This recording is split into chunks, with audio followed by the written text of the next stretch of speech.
as part of the power sector reform, the former PSCN was dismantled and unbundled, and 18 companies were created out of the former PSCN. Now, the 18 companies comprises of 11 distribution companies, 6 generation companies, and 1 transmission company. So the Transmission Company of Nigeria is the arm of the power sector that take electricity from the point of generation to the point of distribution. So as part of that plan, the TCN was supposed to be retained by government, but it was supposed to be run like a private sector, and that is the reason why Manitoba was hired to come and manage TCN. Manitoba managed TCN between 2012 and 2016, but after the end of the contract, the government did not find it successful, so the contract was ended.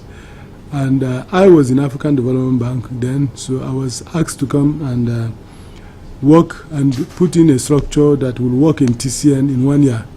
After the end of the 1 year, I was reappointed by the president for a substantive position as MD TCN for the next for 4 years. Now, basically, the work of transmission, as I said, is to transmit electricity from the point of generation to the point of distribution. So we are the link between the two arms, and we are also the system operator, meaning we are the one managing the grid, the entire grid.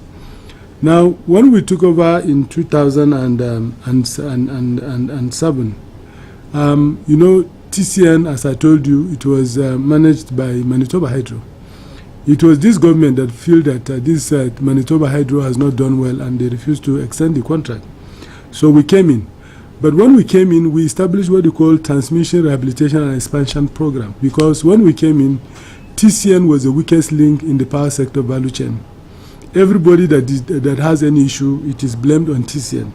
And I can easily tell you there are some element of truth in that, because for the 4 years that Manitoba was here, TCN was never audited. And TCN has, in the 4 years that Manitoba was here, they never raised a single dime. I mean, in expanding the grid, they never raised a single dime. But I can tell you, under the Transmission Expansion and Rehabilitation Program, which we have established, which is supposed to modernize the grid actually with a target date of 2021, to make the grid a modern grid just like any other grid across the world. Under that program, we are supposed to achieve 4 things. The first thing we need to achieve is that we need to have what they call frequency control. The frequency control is putting the generators under what they call free governor, so that they can respond to the expansion and reduction of the distribution companies without any manual interaction. So I can tell you that when we came in, the frequency was not under control. But I can tell you in 2017, June precisely, we enforced the free governor control, and we achieved frequency control of 49.5 and 50.5 Hz. I can tell you this has not been achieved in the history of Nigeria in the last 20 years. And even WAP recognized that and has also agreed to synchronize our load with the remaining other part of West Africa because of that achievement. But we need to move move forward after that. We need to move to 49.8 and 50.2. That one we have established a structure of achieving that. We are just waiting for the appropriate time to establish, to move to the 49.8 and 50.2. The next thing we need to achieve is that we need to have what they call spinning reserve. When we came in, the spinning reserve is either 0 or is 40. But I also want to tell you that we have been able to get NAC to approve competitive procurement of spinning reserve, which we did about 1 month ago. And this will provide incentive for the generators that we have contract with them, for them to provide the spinning reserve. The purpose of spinning reserve is to stabilize any instability that will come as a result of maybe some big generators that may go out of the system. Meaning putting generators in a mood that they can take up when there is instability in any part of the grid. It is an auxiliary service which is supposed to be paid for, and that's why we are procuring them competitively. This time, this one also, I can tell you, in the history of Nigeria, there was no time that we advertised to procure competitive, spinning reserve. So meaning this is the first time we are doing that in Nigeria. That means under this government of President Muhammad Buhari is the first time we are doing that. The next thing we need to do to achieve, to be able to have a modern grid, is we need to have a functional SCADA. For information, Nigeria has attempted to procure SCADA 3 times, and 3 times we were not completely successful. When we came in, we established a committee to review why we have not achieved, we have not been able to procure SCADA. And the committee came up with so many findings. One of the findings is that our communication backbone is not robust enough. The next thing is that our procurement did not anticipate expansion. So when we procured the last SCADA, we did not anticipate the coming of NIPP, so NIPP were not covered. Then the next thing is that our control rooms have a lot of deficiencies, so the switches cannot see the SCADA, and so many other things. That was why we launched the scoping of the SCADA. We procure EDF, which is electricity difference, to do the scoping of the SCADA, which they did. They submitted the report in December. But after they submitted the report, we still felt that we need to subject the report to some level of scrutiny. And that's why we organized an international conference on SCADA in July, where 3 power grids across the world came in. Power Grid of India was here, the Grid Co of Ghana, the Grid of Italy, which is Terna, was also here. And all the original equipment manufacturers of SCADA were also here, all of them. They brought about 4 representatives.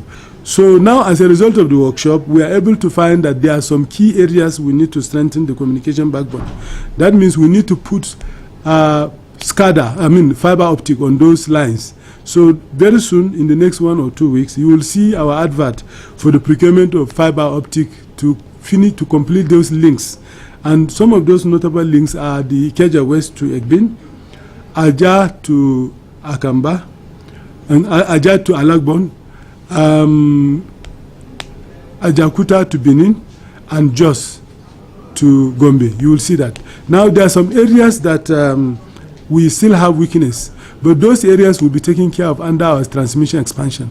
So this is what we are doing. So if you look at what we are doing, we are on track to establish what we call a smart grid. Now, the next thing we need to achieve is for us to have investment in critical lines and substations.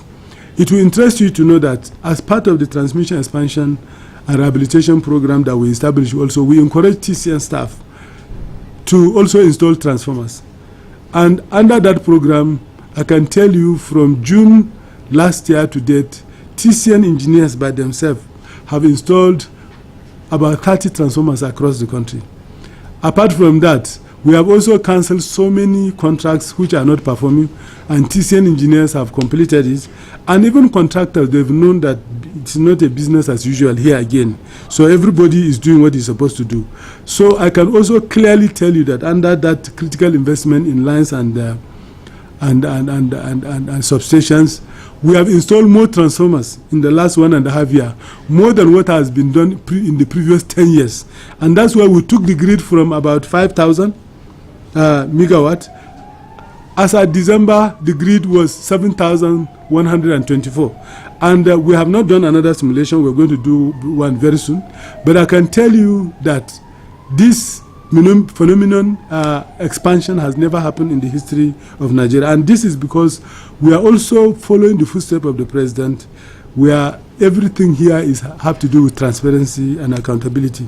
So because of transparency, we are able to save and do certain things through in-house. As we speak with you, under that empowerment of TCN engineers, TCN engineers are building a substation on an island in Lagos called Elashe. And that substation that they are building, our cost estimate through contract is supposed to be about 1 billion naira. But I can tell you the job is about 95% complete, and TCN engineers have not collected up to 100 million. So this is the kind of work we are doing. And you can read all over the papers. Every time we are commissioning substations, We are commissioning those substations because, first of all, we are taking over contracts that are not performing. We are also through our in-house capacity, and we are also forcing contractors to do what they're supposed to do. And we have also successfully been able to recover 696 out of 800 containers that were in the port, which were stranded sometimes 15, some of them are over 15 years were stranded in the port. Some of them have been auctioned, but we are able to recover them in this period. And we are using in-house capacity to install them. We are working to put N-1 across the country. Now, what is N-1? N-1 means that it's an international standard of transmission where everywhere you have an equipment, you are supposed to put 2. That means if you have requirement for 60 MVA, you are supposed to put 60 times 2.